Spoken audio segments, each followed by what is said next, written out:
Joseph meets his brothers. Pharaoh's dream came to pass just as God had said. During the 7 years when crops grew well, Joseph collected all the extra food that was grown and stored it. There was so much grain it was like sand and could not be counted. Joseph married an Egyptian woman called Asenath.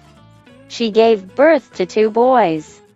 The first was called Manasseh, and the second was called Ephraim. God blessed Joseph with a lovely family.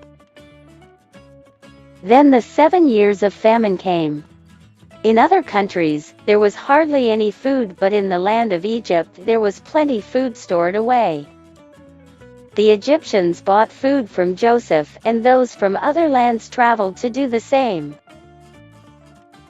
The famine had spread to Canaan, and Joseph's family was staving. So Jacob told his sons to go down to Egypt to buy grain. But he would not allow Joseph's younger brother Benjamin to go, as he was afraid that something might happen to him. When the 10 brothers arrived to buy grain, Joseph recognized them but did not let on who he was. The brothers bowed down before him, not knowing it was their brother Joseph. Joseph accused his brothers of being spies. The brothers insisted they were innocent and explained how they had left their father and younger brother Benjamin in Canaan to buy food in Egypt. Joseph insisted they were telling lies and put them all in jail. After 3 days, Joseph brought them out of prison.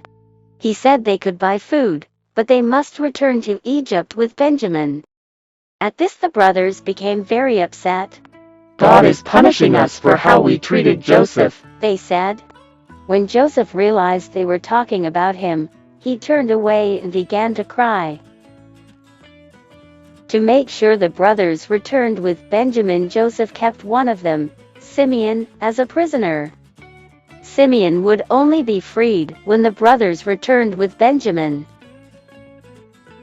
The brothers handed over money to buy the grain. Joseph ordered his servants to load the brothers' donkeys with sacks of grain, secretly told the servants to put the brothers' money into sacks with the grain. He also gave them food for their journey back to Canaan. When the brothers stopped to rest on the trip home to Canaan, they opened the sacks and saw the money inside. All of them were very afraid. Would the Egyptians think they had stolen it? They could not understand why their money had been returned to them.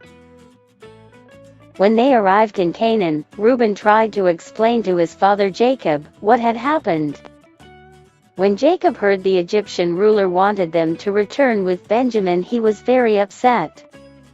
Even though Simeon was held prisoner in Egypt, he did not want his youngest son Benjamin to be put at risk.